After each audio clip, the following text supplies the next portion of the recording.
E aí, gente, enfim, chegamos na nossa última aula, nosso último assunto, que vai falar sobre os modelos de gestão pública e o futuro da participação no Brasil. Tá? Apesar, né, e aí vamos fazer uma breve releitura aqui, né, uma breve recordação.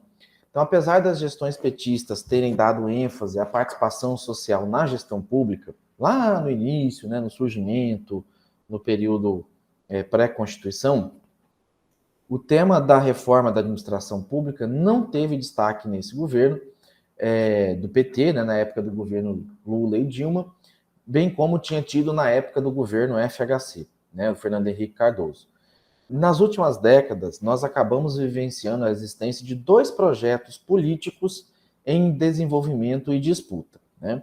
Então, o primeiro, com a inspiração numa vertente, aí sim, gerencial, surgindo nos anos 90, né, principalmente 94, 95, ali com a reforma Bresser, e o segundo projeto, como principal referencial, a vertente societal, iniciado na gestão petista. Tá? Durante a evolução da administração pública, nós podemos notar que há um processo cumulativo de mudança de práticas e valores na gestão. As mudanças, elas são incrementais, ou seja, ela pega o anterior e soma, e elas não são ruptivas, né? Até aqui funcionou de um jeito, a partir daqui funcionou de outro. Tá? E esses modelos, isso é bom, eles acabam coexistindo, né? Ainda que sob predominância maior de um ou de outro. Então, é importante a gente refletir sobre a importância da participação social para o governo em exercício. Então, enquanto de 2003 a 2016 vivenciou-se um período de grande apoio e fomento à participação social nos três níveis, né, o federal, o estadual e municipal, em 2018, o atual governo ele tem atuado para extinguir alguns espaços de participação social. E aí, de onde que eu estou falando isso? Se vocês buscarem o decreto 9.759, ele extingue e estabelece diretrizes e regras e limitações para colegiados da administração pública federal. Tá? Isso foi um golpe na evolução que nós tivemos de conselhos, de participação social em vários níveis, tá? Porque ele partiu do princípio que justificou, né, a minuta que justificou esse decreto diz que a sociedade tinha membros da sociedade participando sem conhecimento técnico e fazendo militância dentro dos conselhos. Tá? Não vou julgar se isso está certo ou está errado, se isso tem razão ou não, mas fato é que, ainda que isso estivesse acontecendo, não é motivo para justificar a extinção dos conselhos, e sim para melhorar as regras para que então isso não acontecesse.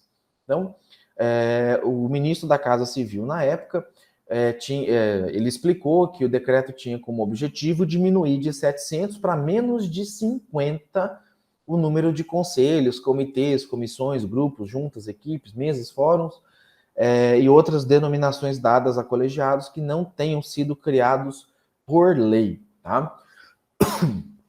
O tema da reforma da administração pública voltou novamente à pauta do governo com a proposta de emenda constitucional enviada ao Congresso em 2020, né, que é a PEC do Serviço Público, a PEC da Administração Pública, para alterar algumas disposições e regras sobre os servidores e empregados públicos da organização administrativa.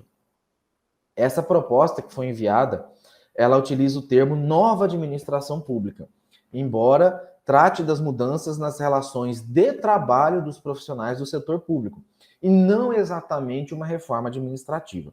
Em outras palavras, pessoal, essa reforma, ela quer meio que acabar, não assim com o concurso público, ela quer simplificar o ingresso no serviço público, e ela quer fazer com que o gestor tenha mais flexibilidade para demitir ou contratar alguma pessoa. Do ponto de vista leigo, né, uma análise mais superficial, parece que é uma boa coisa. Vai simplificar, vai mandar embora aquele funcionário público preguiçoso, né? Esse é o discurso que tem sido utilizado aí para fundamentar ela. Porém, na prática, pessoal, isso pode fazer com que esse gestor, e aí principalmente a administração pública, que hoje tem um forte vínculo com a política, comece a ter votos de cabresto dentro dos órgãos. Na verdade, isso já acontece hoje, mas de uma maneira mais discreta.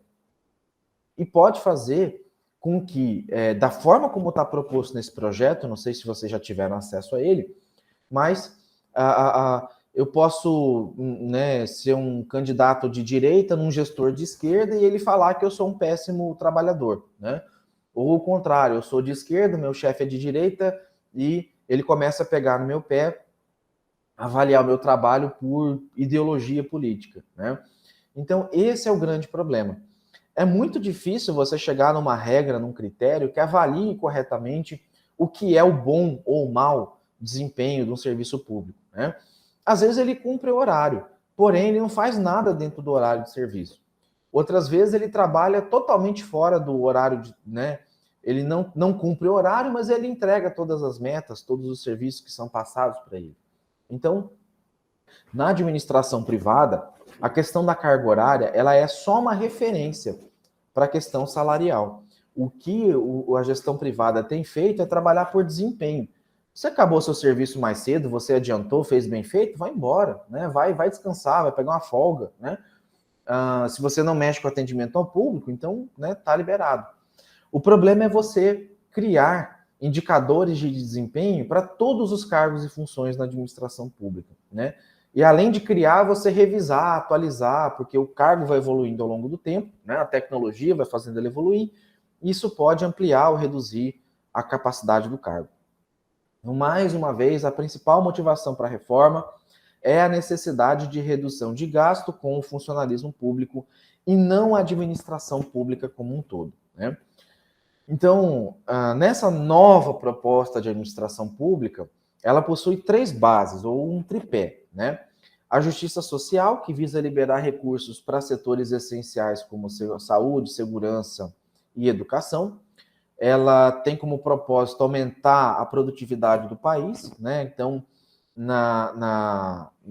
cerca de 40% hoje do PIB vem de empresas públicas, então a ideia é fazer com que a máquina dê uma desinchada, né, para que possa fazer com que a iniciativa privada assuma parte desse PIB aí e colocar o Brasil numa trajetória de consolidação fiscal, a fim, né, com a diminuição do gasto público, a ideia é que se sobre dinheiro para investir em outras áreas, né? Então, essa proposta, ela trabalha muito com a terceirização, ela trabalha muito com a questão do enxugamento de algumas carreiras, extinção de algumas carreiras. Tem pontos que, de fato, precisam mesmo ser mexidos, mas o problema é a essência, principalmente do ponto de vista de avaliação, que ficaria condicionado a gestores e correria o risco de ter forte influência ideológica na avaliação de desempenho dos servidores, tá? Então eu convido depois, eu vou ver se eu posto lá o projeto, a minuta que foi enviada para discussão na Câmara, tá? Para que vocês deem uma lida. E eu finalizo por aqui a nossa disciplina, o nosso conteúdo. Eu espero que os objetivos de aprendizagem tenham sido atendidos e eu espero que vocês tenham aprimorado o conhecimento de vocês sobre a administração pública brasileira. Peço desculpas aí pela dinâmica, pela metodologia às vezes das aulas, mas prometo compensar vocês aí com a nossa atividade presencial. Um abraço e até lá. Fico à disposição para sanar as dúvidas de vocês sempre que necessário, tá? Valeu, um abraço, tchau, tchau.